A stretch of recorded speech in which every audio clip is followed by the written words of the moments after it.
Breaking news, mga nangharas umano kay Yusek Claire Castro kakasuhan at ipapadeport. Ipinihayag ng supporter ni Pangulong Bongbong Marcos na nasa Canada at kilala bilang Ilu Canada na balak nitong magsampa ng reklamo laban sa mga umano'y nangharas kay Yusek Claire Castro.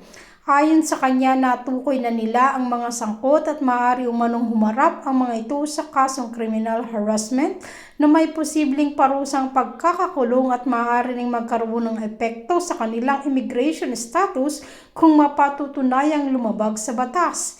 Binigyan din niya na malaya ang lahat na magpahayag ng kanilang saloobin, ngunit hindi umano dapat mauwi ito sa pambabastos o pandiligali. Inihayag ni Police President Officer Undersecretary Claire Castro na nakaranas siya ng umano'y harassment mula sa ilang nagpaprotestang Pilipino habang nasa Vancouver bilang bahagi ng official visit ni Pangulong Ferdinand Marcos Jr.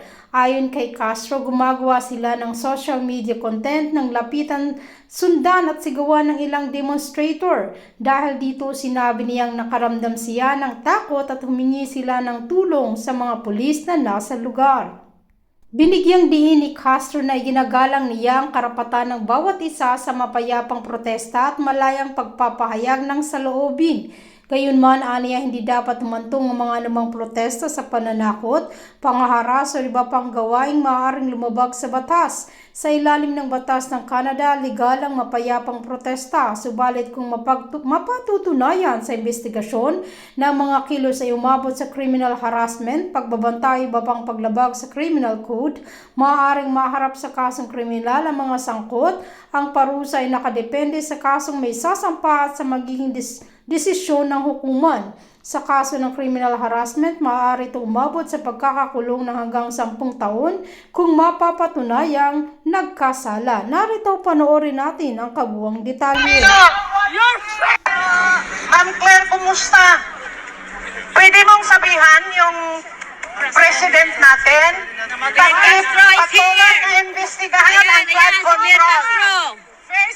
Ang flood control, ibalik ang pera. Binibilin nyo na lahat ng mga congressman, mga senador, at ang mga justice system. Mahiya naman kayo! Mahiya kayo sa pera ng bayan. God the money to the cover of Filipino. Your face is ugly than what you are. Because you're a liar. Ma'am, You're a traitor. singganana, You are a thief. Ilungganan ako, singganan ko kabaka sa inyo. Pero tangi ang kwartasang Pilipino, ibalik nyo. Kaluoy ang mga Pilipino. Ginaubos na ninyo ang kwartas. Ilungganan ako, singganan ko kabaka sa inyo. Pero tangi ang kwartasang Pilipino, ibalik nyo. Kaluoy ang mga Pilipino. Ginaubos na ninyo ang kwarta sa flood control. Please. Please. Please. Bring the money to the Filipino people. We have a big Nagpatulong ng pulis si Claire Castro. projects. Nagpatulong ng Nagpatulong. Nagva-viral itong video ninyo dito sa Vancouver. Actually, gumagawa sana kami ng reels para dito sa event na kung saan bumisita ang ating Pangulo sa Canada. So gumagawa kami ng reels, tapos may lumapit sa amin na Pilipino. So, ngumiti ako, tinanong niya ako si Yusek Claire, sabi ko, yes. At doon, sinasabi niya na, sumigaw na siya, you ask your president to resign.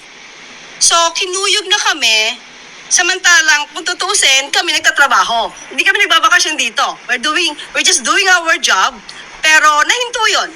Hindi na kami nakapagtapos ng aming pag-shoot ng reels dahil nga may mga Pilipino ganito yung ugali. Pero hindi ko alam kung saan sila grupo, pero yung naratibo nila, yung tipong BBM resign. Yung naratibo nila ay maleta. Yung naratibo nila magnanakaw. So, at sinabihan ako na pangit. Sabi at sinungaling. So, nung sinabi nilang pangit daw ako, feeling ko sila yung sinungaling. So, may mga ganyan tao. may freedom of expression tayo, pero hindi naman kailangan maging bastos. Pilipino kayo, hindi naman ganyan na ugali ng mga Pilipino eh. How did you feel about that, Yusek? Did you feel threatened at any point? At that time, dalawa lang kasi kami ni Director Robert Sol. Kasi nga siya yung kumukuha sa akin. Siya yung kumbaga, sa kanya yung hawak yung camera. So, threatened. Siguro in a way, kasi dalawa lang kami. Hindi ko alam kung mananakit sila or what. Kasi parang, siguro yung grupo naman nila, parang kung sino man yung iniidolo nila, parang sanay sa bayolente. Yung pagiging bayolente. So, syempre hindi namin alam. Buti na lang, thank God, na pagtawid kasi namin, hindi namin alam na may mga police officers. So, pagtawid namin, so kinausap na namin sila kasi sumusunod sila eh. Diba? So, pero, kung ganyan talaga ang magiging ugali ng Pilipino, hindi kayo uunlad. So, kawawa pa rin kayo. Thank you. Thank you po. Pwede mong sabihan yung president natin, bakit patuloy na investigahan ang flood control? Face to us. Ang flood control, ibalik ang pera. Binibili nyo na lahat ng mga congressman, mga senador, at ang mga justice system. Mahiya naman kayo. Magnanakaw. Mahiya kayo sa pera ng bayan. God the money to the cover of Filipino. Your face is ugly than what you are. Because you're a liar. Ma'am, You're a traitor. singganana, You are a thief. Ilungganan ako, singganan ko kababa sa inyo. Pero tani, ang kwartasang Pilipino, ibalik nyo. Kaluoy ang mga Pilipino. Ginaubos na ninyo ang kwarta. Ilungganan ako, singganan ko kababa sa inyo. Pero tani, ang kwartasang Pilipino, ibalik nyo. Kaluoy ang mga Pilipino. Ginaubos na ninyo ang kwarta sa flood control. Please. Please. Cry baby. What a cry baby. Please bring the money to the Filipino people. We have a big Nagpatulong ng pulis si Fidel Castro. projects Nagpatulong ng Nagpatulong. Nagva-viral itong video ninyo dito sa Vancouver. Actually, gumagawa sana kami ng reels para dito sa event na kung saan bumisita ang ating Pangulo sa Canada. So gumagawa kami ng reels, tapos may lumapit sa amin na Pilipino. So, ngumiti ako, tinanong niya ako si Yusek Claire, sabi ko, yes. At doon, sinasabi niya na, sumigaw na siya, you ask your president to resign. So, kinuyog na kami. Samantalang, kung tutusin, kami nagtatrabaho. Hindi kami nagbabakasyon dito. We're just doing our job. Pero nahinto yun.